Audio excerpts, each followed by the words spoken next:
عصر کی نماز کے فوراً بعد قرآن مجید کی یہ سردار آیت ہے، جسے اگر کوئی شخص صرف 21 بار پڑھ لے تو اس میں کوئی شک نہیں کہ وہ بندہ بیٹھے بٹھائے ہی مالدار ہو جاتا ہے۔ اور یہ آیت مبارکہ قرآن کی سردار آیت ہے، اور اس کو پڑھنے والا بھی سرداتا ہے۔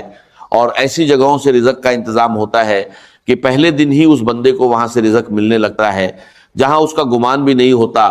اسی لیے جو لوگ مالدار ہونا چاہتے ہیں، اس عمل کے ذریعے، اس قرآنی سردار آیت کے ذریعے کئی لوگوں کے حالات بدلے ہیں، کئی لوگوں کی زندگیاں بدلی ہیں، کئی لوگوں نے ترقی پائی ہے، اور کئی لوگ جن کو ساری زندگی کچھ نہیں مل سکا تھا اور جو وظائف کر کر کے تھک چکے تھے، انہوں نے عصر کی نماز کے بعد اس کی تلاوت شروع کی، اور پھر ایسی جگہوں سے رزق کا انتظام ہوا کہ آج وہ لوگ جو غریبی کی زندگی گزار رہے تھے آج اتنے مالدار ہیں کہ لوگوں میں رزق تقسیم کر رہے ہیں۔ کیونکہ دیکھیں آپ نے عصر کی نماز کے بعد اور مغرب کی نماز سے پہلے اس عمل کو کرنا ہے۔ پھر اس کی برکتوں کے کیا کہنے، مغرب کی نماز کے فوراً بعد آپ کو اس عمل کی وہ برکتیں، معجزات، کرامات اور اللہ کی رحمتیں اور انوار او تجلیات بندے پر برسنا شروع ہو جاتے ہیں۔ اور یہ صرف اتنا سا ٹائم لگتا ہے، اس لیے جو لوگ ابھی تک وظائف کی دنیا میں قدم رکھ کر بھی محروم ہیں وہ اس عمل کو ایک مرتبہ ضرور کریں، خواتین ہو یا مرد حضرات، ہر کوئی اس عمل کو صرف ایک بار کر لے۔ خاص کر جو مالدار بننا چاہتے ہیں، تھوڑی محنت پر زیادہ رزق حاصل کرنا چاہتے ہیں، غیب کے خزانے حاصل کرنا چاہتے ہیں، میرے آقا نے خود ارشاد فرمایا کہ وہ شخص دوزخ میں نہیں جائے گا جو سورج نکلنے سے پہلے یعنی فجر اور سورج ڈوبنے سے پہلے یعنی عصر کی نماز پڑھے گا۔ عصر کے وقت کی اتنی اہمیت کو حدیث مبارکہ میں بیان کیا گیا ہے کہ اللہ تعالیٰ نے قرآن کے اندر بھی اس نماز کا ذکر فرمایا ہے اور بار بار تاکید کی ہے، اور اس کے درمیان جو وقت ہے عصر اور مغرب کے درمیان کا، اس وقت کا یہ خاص عمل ہے۔ آپ اس کو کسی بھی دن کر سکتے ہیں، اس میں دنوں کی کوئی قید نہیں، بس وقت کا ہونا ضروری ہے۔ تو آپ اسے ظہر کے بعد نہیں، فجر کے بعد نہیں، بلکہ عصر اور مغرب کے درمیان ہی کریں گے تو یہ ساری برکتیں جو میں بتا رہا ہوں، بے اولاد بھی اس کو کر سکتے ہیں۔ مقروض خاص کر اس عمل کو کریں گے تو مغرب تک انشاءاللہ رزق کا انتظام ہو جاتا ہے، قرضے سے نجات کا انتظام ہو جاتا ہے۔ اس لیے اس کی برکت یہ ہے کہ اگر کوئی بندہ بہت زیادہ مجبور ہے، بہت زیادہ تنگ دست ہے، جس کا کوئی سانحال نہیں، جو لوگوں کے رویے سے پریشان ہے، غریبی کی وجہ سے، مالی دولت کی وجہ سے پریشان ہے، اور یہ مہینہ بھی بڑی عظمت والا چل رہا ہے، اس بابرکت مہینے میں عصر کے بعد پڑھیں تو آپ کو خود اندازہ ہو جائے گا کہ یہ واقعی اللہ کے کلام میں کتنی طاقت اور تاثیر ہے۔ اب سب سے پہلی چیز جو میں بتانے لگا ہوں، اس کو آپ نے 21 بار پڑھنا ہے۔ یہ آیت مبارکہ 21 بار پڑھنی ہے۔ اسی طرح چند مخصوص آیات ہیں اور چند چیزیں ہیں جو اسی ترتیب کے ساتھ پڑھنی ہیں، لیکن ہر ایک کی تعداد مختلف ہوگی۔ یہ جو چیز میں بتانے لگا ہوں اس کا خاص خیال رکھنا ہے، اور اس کا خاص خیال رکھے بغیر آپ نے عمل نہیں کرنا۔ یعنی کچھ شرائط ہوتی ہیں، جیسے بندہ مسجد میں جاتا ہے تو وضو شرط ہے، اسی طرح اس عمل کے لیے بھی چند چیزیں ضروری ہیں۔ اگر عمل کر لیں گے تو کامیاب ہوں گے، کیونکہ کچھ پانے کے لیے کچھ کرنا پڑتا ہے۔ یہ بات جس کے ذہن میں آ جائے وہ کبھی ناکام نہیں ہوتا۔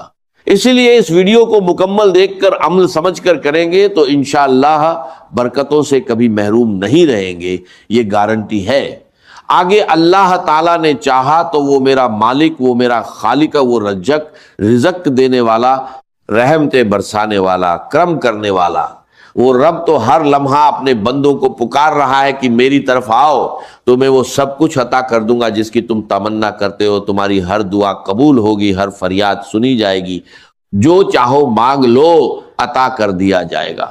اب اسی ترتیب کے ساتھ دوستو آپ نے کرنا کیا ہے؟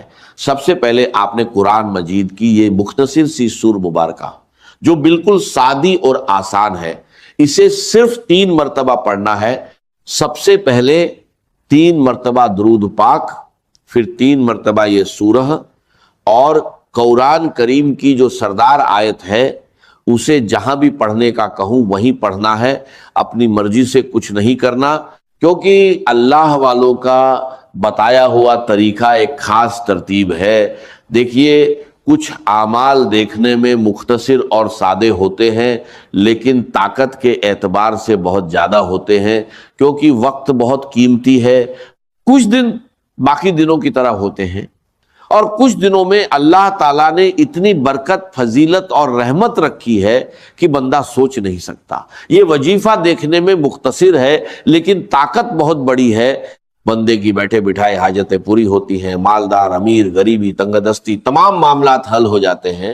حضرت ابو بکر بن عمار بن ربیع نے اپنے والد سے روایت بیان کی کہ نبی علیہ السلام نے فرمایا، وہ شخص ہرگز آگ میں داخل نہیں ہوگا جو سورج نکلنے اور غروب ہونے سے پہلے کی نمازیں پڑھتا ہے، یعنی فجر اور عصر۔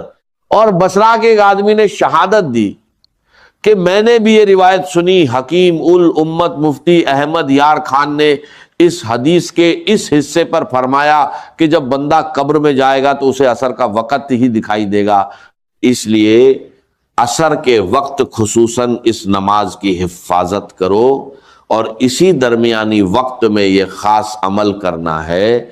جو لوگ پریشان ہیں کہ محنت تو بہت کرتے ہیں لیکن کمائی میں برکت نہیں، تو برکت اور کثرت دونوں اس ذریعے آئیں گی۔ درود پاک آپ کوئی بھی پڑھ سکتے ہیں، چاہے درود ابراہیمی ہو یا کوئی اور، بس تعداد وہی رکھیں جو بتائی گئی۔ پھر سورۃ الفاتحہ کو بسم اللہ کے ساتھ پڑھیں۔ میں 40 بار روز پڑھتا ہوں، لیکن آپ کو صرف بتائی گئی تعداد کے برابر ہی پڑھنا ہے۔ بسم اللہ الرحمن الرحیم، الحمدللہ رب العالمین، آمین۔ اور آمین کے 4 حرف کے برابر اللہ تعالیٰ اس بندے کے لیے 4 فرشتے مقرر کر دیتا ہے جو اس کے لیے دعا کرتے رہتے ہیں۔ تو جس کے لیے فرشتے دعا کرے وہ کیسے ناکام ہو سکتا ہے؟ اور نبی نے فرمایا جس کی اثر چھوٹ گئی گویا اس کا گھر مال لٹ گیا۔ اسی لیے آج کے بعد عصر کی نماز کو قضا نہ ہونے دیں، یہ عمل صرف ایک دن کر کے دیکھیں، دل کرے گا کہ روز کریں، روز برکتیں حاصل کریں۔ اصل میں عصر کے بعد رزق بڑا ملتا ہے، کیونکہ اس وقت اللہ کے نوری ملائکہ فرشتے زمین پر اکٹھے ہوتے ہیں، دن والے فرشتے واپس جاتے ہیں اور رات والے آ جاتے ہیں، ان کی آپس میں ملاقات ہوتی ہے، اور اس وقت اللہ کی رحمتوں کا نزول سب سے زیادہ ہوتا ہے۔ اور جب بندہ اس وقت رحمت والی آیات پڑھتا ہے تو اس پر رحمتیں موسلا دھار بارش کی طرح برسنے لگتی ہیں۔ اسی لیے جو شخص ان نمازوں کا دھیان رکھے وہ جہنم میں نہیں جائے گا، اور جو نہ پڑھے اس کا سب کچھ برباد ہو جاتا ہے۔ اکثر دیکھا ہے لوگ نماز کے قریب نہیں آتے اور باقی سارے معاملات کرتے ہیں، پھر بربادیاں شروع ہوتی ہیں۔ اس لیے اگر آپ عصر چھوڑنے والے ہیں تو آج سے تہیہ کریں، اللہ کی بارگاہ میں سچی توبہ کر کے عمل شروع کریں کہ نمازوں کی پابندی، خصوصاً عصر کی پابندی کروں گا، انشاءاللہ کامیابی مقدر ہوگی۔ فاتحہ کو آمین کے ساتھ 3 بار پڑھیں۔ یہ وہ سورت ہے جو 2 بار نازل ہوئی، جسے سورت مت کہا جاتا ہے۔ جب یہ نازل ہوئی تو فرشتوں نے عرض کیا کہ یہ خاص آپ کو عطا ہوئی، تو خاص چیز کی برکتیں خاص ہوتی ہیں۔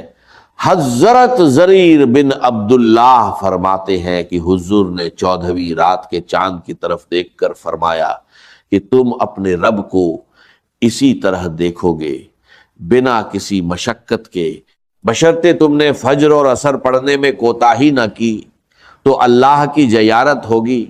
پھر حضور نے آیت تلاوت فرمائی اور نماز کی وصیت فرمائی، تو اس نماز کو اہمیت دیں۔ اس کے بعد سورۃ الاخلاص شریف پڑھیں۔ بسم اللہ الرحمن الرحیم، قل هو اللہ احد اللہ الصمد لم یلد ولم یولد ولم یکن لہ کفوا احد۔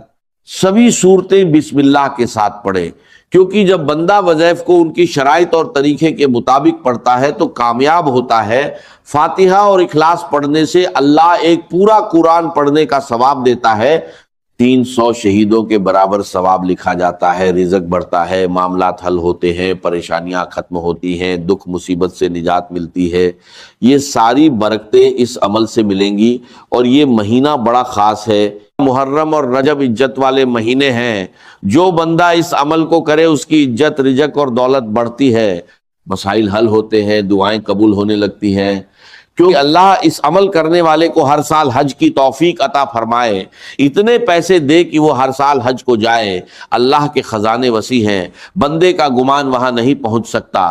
پھر سورۃ الکوثر پڑھیں، اس سے اللہ سارے گناہ معاف فرما دیتا ہے، چاہے سمندر کی جھاگ کے برابر بھی ہو۔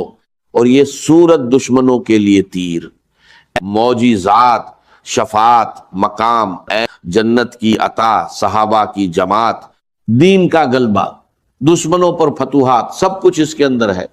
اسے 4 بار پڑھیں، چاروں سمتوں کے لیے ایک ایک بار۔ اور پھر سردار آیت آتی ہے آیت الکرسی، جو قرآن کی سردار آیت ہے، اس کے ذریعے بندے کی شب او روز حفاظت ہوتی ہے۔ اگر اس کو پڑھ کر گھر سے نکلے تو پورے راستے محفوظ رہتا ہے، ہر قسم کے دشمن، نقصان، شیطانی شر سے بچتا ہے، گھر بھی ہر مصیبت سے محفوظ رہتا ہے۔ یہ آیت جنت میں داخلے کا سبب